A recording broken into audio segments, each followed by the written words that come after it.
이 공인회계사회가 추천하는 각 분야 전문 공인회계사들이 전해드립니다. 세금 줄여주는 솔루션 코너죠. 절세미념, 절세미녀.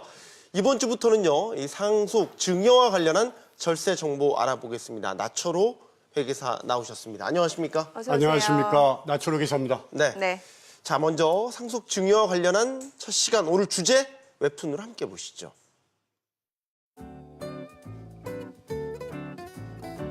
상속 때문에 형제끼리 소송까지 간 대기업 말이에요. 싸움이 심각해지네요.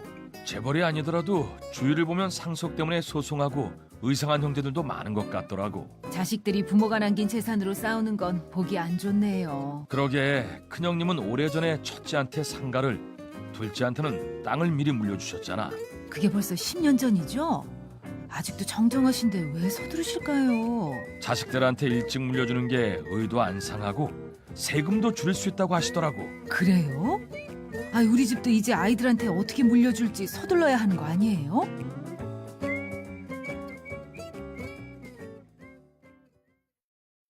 네, 자식들한테 재산을 일찍 물려주면 세금을 줄일 수 있다. 그러니까 10년 전에 준비를 하면 절세가 많이 되는 건가요? 이 10년이라는 기간이 굉장히 의미가 있는 건가요? 네, 10년 아주 중요합니다. 네. 사전 증여 후 10년이 지나면 상속 재산에 합산이 되지 않지만 10년 이내이면 합산이 되기 때문에 그렇습니다. 그래서 사전 증여 후 10년을 건강히 사시는 것이 기본적인 절세 전략입니다. 그러니까 네. 사전 증여 후에 10년이 지나면 상속 재산에 합산되지 않는다. 10년이 경과했는지 아닌지에 따라서 그럼 세금 차이가 얼마나 나는지요? 네, 예를 들어서 사전 증여 10억, 상속 재산 15억으로 이루어졌을 때 사전 증여 후 10년이 경과가 되면 세금은 4,800만 원, 10년 이내이면 1억 2,800만 원, 무려 8천만 원이 절세가 되도록 되어 있습니다. 상당히 큰 액수군요. 네. 그렇습니다. 네. 8천만 원 굉장히 큰 액수인데 자식이 뭐 한 명일 수도 있지만 2명, 3명일 수도 있잖아요. 이 몇 명에게 증여하냐에 따라서 세금도 달라지게 되나요? 그렇습니다. 이 증여세는 증여를 받는 사람, 수증자를 기준으로 계산하기 때문에 네. 수증자 수를 늘리면 늘릴수록 절세가 되도록 되어 있습니다. 예. 그렇군요. 이를 세간에서는 쪼개기 증여라고도 표현을 하는데요. 현행 세율 구조는 초과 5단계 누진 세율 구조를 가지고 있어서 수증자를 늘리면 늘릴수록 절세가 되도록 되어 있습니다. 그러면 쪼개기 증여라고 얘기하셨으니까 쪼개서 증여를 한다면 세금을 얼마나 줄일 수 있는 건가요? 네, 예를 들어서 부친이 장남에게 10억을 증여했을 때 세금 2억 원, 이를 장남 5억, 며느리 5억으로 각각 증여하면 5천만 원이 절세가 되고요. 네. 손자, 손녀를 활용해서 각각 2억 5천씩 증여를 하면 7천만 원까지 절세가 되도록 되어 있습니다. 네. 이것이 바로 증여세의 수증자를 늘리면 늘릴수록 절세가 되는 지름길을 보여주고 있는 것입니다. 뭐 지금 말씀해주신 내용과도 좀 연관이 되는 것 같은데, 그러니까 아들이나 딸이 아니라 손자와 손녀에게 지금 바로 증여하는 거, 이게 바로 절세 효과가 있기 때문이라는 거죠. 그렇습니다. 예.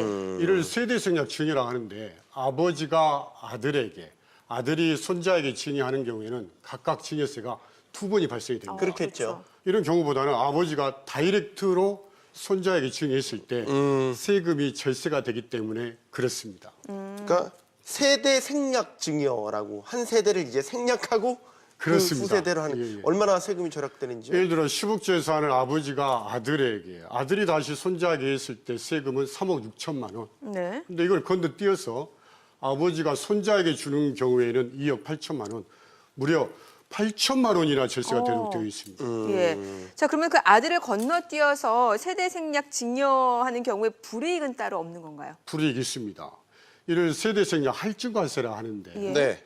일반적인 증여세액의 30%가 가산이 되고요. 수증자가 미성년자이면서 증여가액이 20억이 넘어가는 경우에는 무려 40%까지 과세가 되도록 되어 있습니다. 이러한 할증과세도 불구하고 세대 생략 증여가 더 많은 절세가 되기 때문에 요즘 인기가 좋습니다.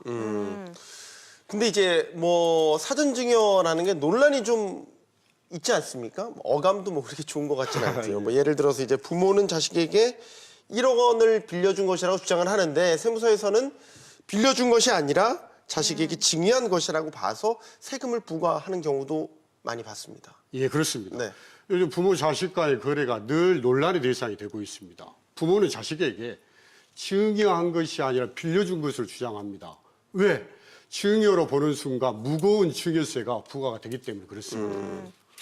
그렇군요. 그러면은 자식한테 증여한 게 아니라 이제 빌려준 거다라고 하면 뭐 사전에 계약서를 서로 작성하면은 이런 논란을 좀 피할 수 있는 건가요? 아, 좋은 질문입니다. 예. 부모가 자식에게 빌려준 것이냐 증여한 것이냐 차이는 바로 계약서를 작성하고 공증을 받았느냐 결코 중요치 않습니다. 실제 이자를 주고 받았느냐가 굉장히 중요합니다. 그러니까 이자를 계속해서 부모한테 준다라는 그 증명이 되면 되는 거군요. 그렇습니다. 예. 실제 이자를 주고 받으면 빌려준 것이고 그렇지 않으면 증여한 걸로 보도록 되어 있습니다. 이자가 중요합니다. 네. 이런 질문을 드리고 싶네요. 그러면 부모와 자식 간의 금전관계가 성립이 되면 이자를 몇 % 줘야 되는 그러게요. 거죠? 아, 예. 네.